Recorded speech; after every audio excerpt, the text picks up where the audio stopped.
نحمدہ ونصلی علی رسولہ الکریم اما بعد فاعوذ باللہ من الشیطان الرجیم بسم اللہ الرحمن الرحیم ربی زدنی علما۔ السلام علیکم ورحمۃ اللہ وبرکاتہ۔ آئیے آج کی اچھی بات ہم معلوم کرتے ہیں حدیثوں کے ذریعے۔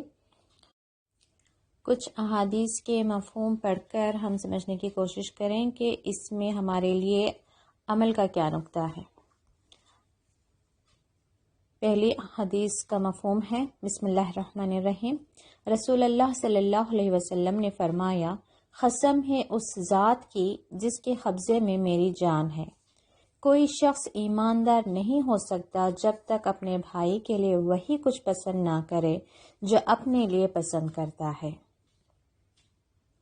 یعنی اس میں رسول اللہ صلی اللہ علیہ وسلم قسم کھا کر یہ بات فرما رہے ہیں کہ ایمان کا تقاضا کیا ہے کہ کوئی اس وقت تک ایماندار نہیں ہو سکتا جب تک کہ وہ اپنے بھائی کے لیے وہی کچھ پسند نہ کرے جو اپنے لیے پسند کرتا ہے۔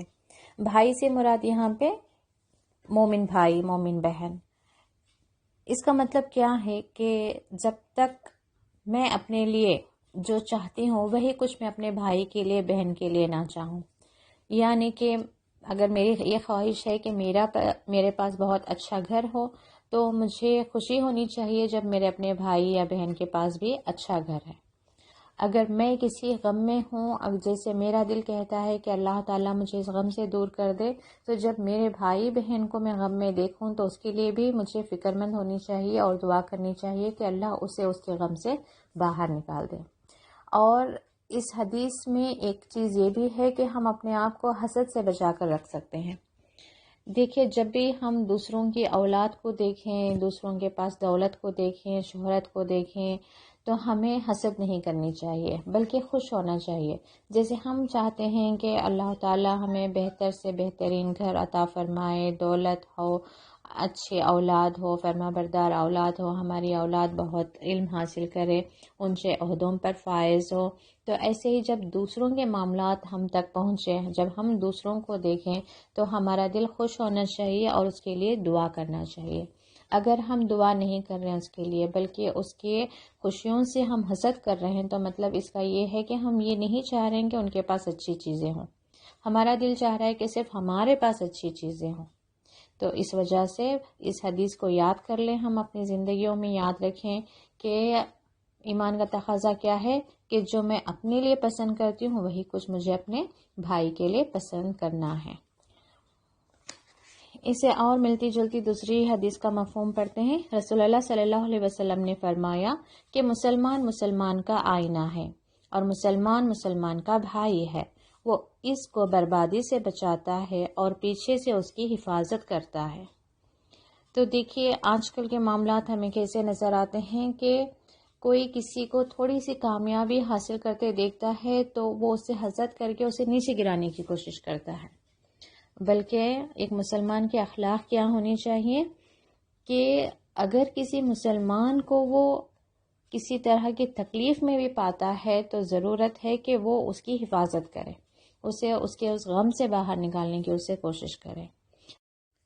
اگر انفرادی طور پر ہم کچھ نہیں کر سکتے تو ضرورت ہے کہ ہم اپنے خاندان کے کچھ اور لوگوں کو جمع کریں، اکٹھا کریں، اگرچہ ضرورت ہے تو اسے مالی مدد پہنچائیں، یا وہ بیمار ہے تو اس کی عیادت کریں، جو بھی اس کا غم ہے اس سے ہمیں دور کرنے کی کوشش کرنی چاہیے۔ اسی مضمون پہ ایک اور حدیث کا مفہوم ہے۔ رسول اللہ صلی اللہ علیہ وسلم نے فرمایا کہ مسلمان مسلمان کا بھائی ہے، نہ تو اس پر وہ ظلم کرتا ہے اور نہ اس کو بے یار و مددگار چھوڑتا ہے، اور جو اپنے بھائی کی حاجت پوری کرے گا اللہ اس کی حاجت پوری کرے گا، اور جو شخص کسی مسلمان کی پریشانی کو دور کرے گا اللہ قیامت کے دن اس کی پریشانی دور کرے گا، اور جو شخص کسی مسلمان کی پردہ پوشی کرے گا اللہ قیامت کے دن اس کی پردہ پوشی فرمائے گا۔ تو اس حدیث سے بھی ہمیں کیا معلوم ہوتا ہے کہ جب ہم کسی کی حاجت پوری کرتے ہیں تو اللہ تعالیٰ قیامت کے دن اس کی پریشانی دور کرے گا۔ تو اور ایک مسئلہ کیا ہوتا ہے ہمارے یہاں کہ جب ہم یہ احادیث سنتے ہیں کہ مسلمان مسلمان، تو ہماری نظر ہمیشہ دور چلی جاتی ہے۔ ہر علم پر عمل اپنے گھر سے شروع ہوتی ہے۔ تو گھر کے اندر ضرورت ہے کہ ہم پہلے اس پر عمل کریں. کہ کیا عمل کریں؟ کہ اب جیسے مثال کے طور پر ماں ہے، وہ دیکھ رہی کہ میں نماز پڑھ رہی ہوں، مجھے آخرت کی فکر لگی ہوئی ہے، مجھے آخرت کا غم ہے، مجھے عذاب کے قبر کے عذاب سے بچنے کی فکر ہے، لیکن اولاد اور شوہر کے معاملے میں بے فکر ہے.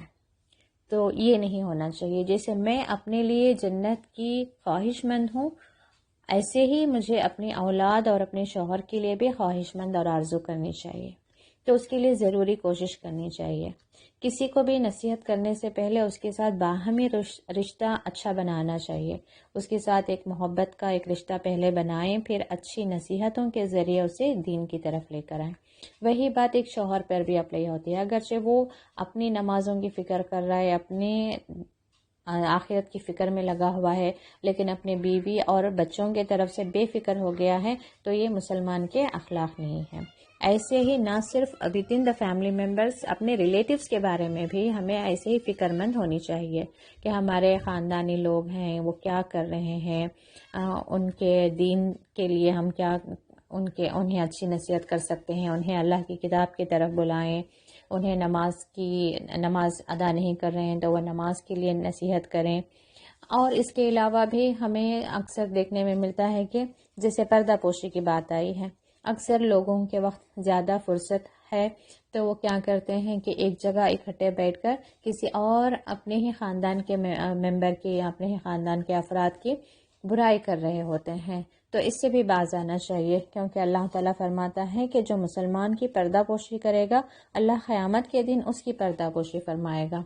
کہ کون نہیں چاہے گا کہ اللہ تعالیٰ ہمارے عیوب کو دنیا میں بھی چھپائے اور آخرت میں بھی چھپائے. اور یوں ہی اگر زیادہ کچھ نہیں کر سکتا ایک مسلمان دوسرے مسلمان کے لیے، تو کم سے کم اس کے غموں کے بارے میں جب بھی ہم تک خبر پہنچے تو ہم اللہ سے دعا کریں، اس کے غم دور ہو جائیں، اس کی بیماریاں شفا ہو. کوئی بے اولاد ہے اسے اولاد عطا فرمائے، بے روزگار ہے اللہ تعالیٰ اسے روزی عطا فرمائے، جو بے نکاح ہے اللہ تعالیٰ انہیں نیک اور صالح جوڑے عطا فرمائے. یعنی کہ ہم اگر کچھ زیادہ نہیں کر سکے تو کم سے کم اس کے حق میں ہم دعا ہی کریں. اور جب کسی کی خوشیاں دیکھتے ہیں تو اس پر حسد کرنے کی بجائے اس کے لیے ہم دعائیں کریں کہ اللہ تعالیٰ اس کی ان خوشیوں میں برکت عطا فرمائے. کیونکہ جب اللہ تعالیٰ ہمیں خوشیاں دیتا ہے تو ہم بھی یہی چاہتے ہیں کہ ہماری وہ خوشیاں برقرار رہیں، کسی کی نظر نہ لگے اور اللہ کی یہ نعمتیں ہم سے کسی دن چھن نہ جائیں. تو ایسے ہی جب ہم یہ چاہتے ہیں کہ اللہ تعالیٰ کی یہ رحمت، یہ محبت، یہ نعمتیں ہم پر ہمیشہ رہیں، تو ایسے ہی دوسرے مسلمانوں کے حق میں بھی، دوسروں کے حق میں بھی ہماری یہ نیت ہونی چاہیے کہ اللہ تعالیٰ ان کی خوشیوں میں برکت عطا فرمائے. ایک مسلمان کو دوسرے مسلمان کے لیے خیر خواہ ہونا چاہیے. ہمیں یہ کوشش کہیں دور نہیں بلکہ اپنے گھر کے اندر شروع کرنا چاہیے سب سے پہلے تو. یعنی کہ ایک ہمیں ضرورت ہے کہ ہم کوشش کریں کہ ہم ایک اچھی ماں بنیں جو اپنی اولاد کو خیر پہنچائیں، اور ایک اچھی بیوی بنے، ایک اچھا شوہر بنے، اچھے اولاد ہے تو ایک اچھی اولاد بنے اپنے ماں باپ کے حق میں. ضرورت ہے کہ ہم علم کی روشنی میں اپنی تربیت کریں، اپنے عادات و اخلاق کو بلند کریں، صحیح کریں. دیکھیں کہ ہم کہاں کہاں دوسروں کو نقصان پہنچاتے ہیں. کبھی ان پر طنز و تان کر دیا، کبھی انہیں کوئی ایسی بات کہہ دی کہ ان کا دل دکھتا ہے، یا ماں باپ ہیں تو بلا وجہ بغیر سوچے سمجھے اپنے بچوں پر بار بار ہم ہاتھ اٹھاتے ہیں یا انہیں ڈانٹتے ہیں، یا ماں باپ کے ساتھ ہم بدزبانی کرتے ہیں، بدسلوکی کرتے ہیں. تو ضرورت ہے کہ ہم پہلے تو اپنے گھر والوں کے لیے خیر خواہی کریں، ان کے لیے ہم ایک خیر والا انسان بنیں. سب سے پہلے تو ہم سے ہمارے اپنوں کے لیے راحت پہنچے، ہمارے اپنوں کے لیے ہم آنکھوں کی ٹھنڈک اور دل کا سکون بنے. تو آئیے ہم ان احادیث کی روشنی میں اپنے آپ کو ایک بہترین مسلمان بنانے کی کوشش کریں. اللہ تعالیٰ کے لیے، اللہ تعالیٰ کی رضا حاصل کرنے کے لیے، اپنے آپ کو نیکوکاروں میں شامل کرنے کے لیے ہم کوشش کریں. اللہ تعالیٰ فرماتا ہے ان اللہ یحب المحسنین، یعنی کہ اللہ تعالیٰ محبت کرتا ہے نیکوکاروں کو. تو اللہ سے دعا کرتے ہیں کہ اللہ تعالیٰ ہمیں اپنے نیکوکار بندوں میں شامل کر لیں. اللہم اجعلنا من المحسنین.